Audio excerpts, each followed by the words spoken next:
Good morning বন্ধুরা, আমাদের family ব্লগে তোমাদেরকে অনেক অনেক ওয়েলকাম। তো এখন আমি সকালবেলা উঠে চান করে নিয়েছি, মানে সকাল না, এখন 10টা সাড়ে 10টা বাজে। তো আর আমার ব্লগটা আজকে আমি এখান থেকে স্টার্ট করছি, তো চলো সাথে থাকো। তো বন্ধুরা, এখন আমি এখানে পুজোটা দিতে চলে এসেছি। আর কালকে না আমাদের এখানে বৃষ্টি হচ্ছিল, মানে কালকে বৃহস্পতিবার, আর কালকে সারা দিন ধরেই ভালোই বৃষ্টিটা হচ্ছিল।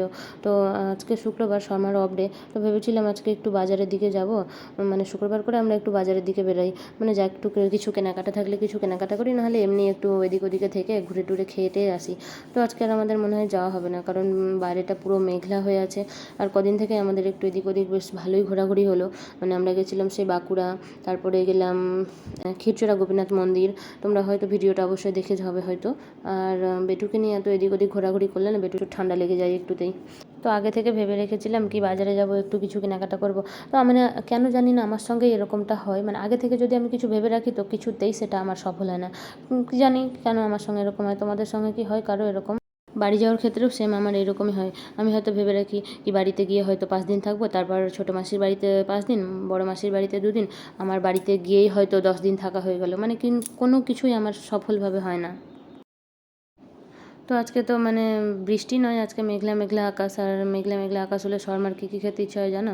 ও বলবে ডাল পুরি করো, নাহলে বিরিয়ানি করো। তো আমি ভেবেছিলাম আজকে মিক্স ভেজ রান্না করবো, ওই জন্য সবজিগুলো কেটে রেখেছিলাম। তো আমার সবজি কাটা দেখেই বলছে তুমি কি রান্না করবে আজকে? তো আমি বললাম মিক্স ভেজ রান্না করবো। তো বললাম না, চলো আজকে বিরিয়ানি বানাই। তার জন্য ওই যে বা দোকান থেকে চাল নিয়ে এসেছে, একটুখানি পনির কিনে এনেছিল, আর বিরিয়ানিটা আজকে শর্মাই রান্না করছে। তো চলো দেখতে থাকো।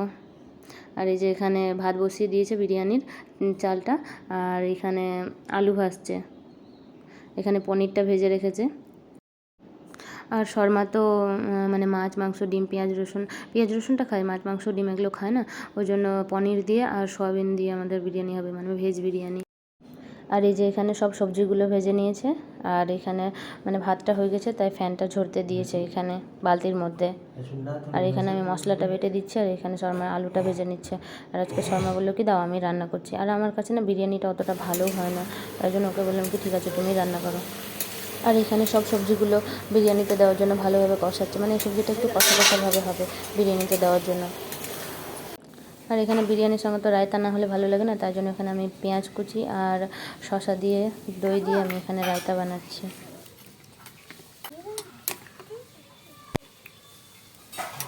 আর এই যে এখানে বিরিয়ানি দিয়ে খাওয়ার জন্য সোয়াবিনের কষা কষা বানিয়েছি আলু দিয়ে, শর্মাই বানিয়েছে। আর এখানে বিরিয়ানিটাকে প্রেশার কুকারে 40 মিনিট মতো দমে বসিয়েছে।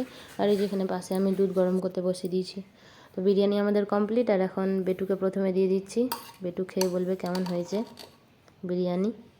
ওকে একটা আলু দিয়ে দিই, আলু খেতে পছন্দ করে। আজকে আমাদের ভেজ বিরিয়ানি। কি বিরিয়ানি? ভেজ বিরিয়ানি। হ্যাঁ খাবার, হ্যাঁ অবশ্যই। গরম আছে।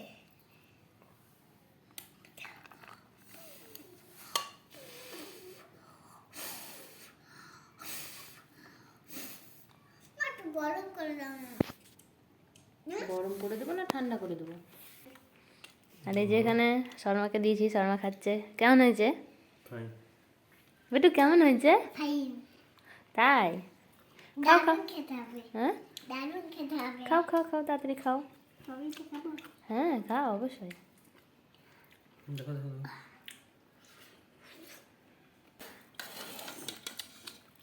তোমাকে দে একটু। তো বন্ধুরা, আজকের ভিডিওটা কেমন লাগলো অবশ্যই কমেন্টে জানাবে। ভালো লাগলে লাইক শেয়ার করে দিও, আর আমার চ্যানেলে যদি নতুন হও তাহলে একটা সাবস্ক্রাইব করে দিও। আর আজকের মতো টাটা বাই, তোমরা সবাই খুব ভালো থেকো।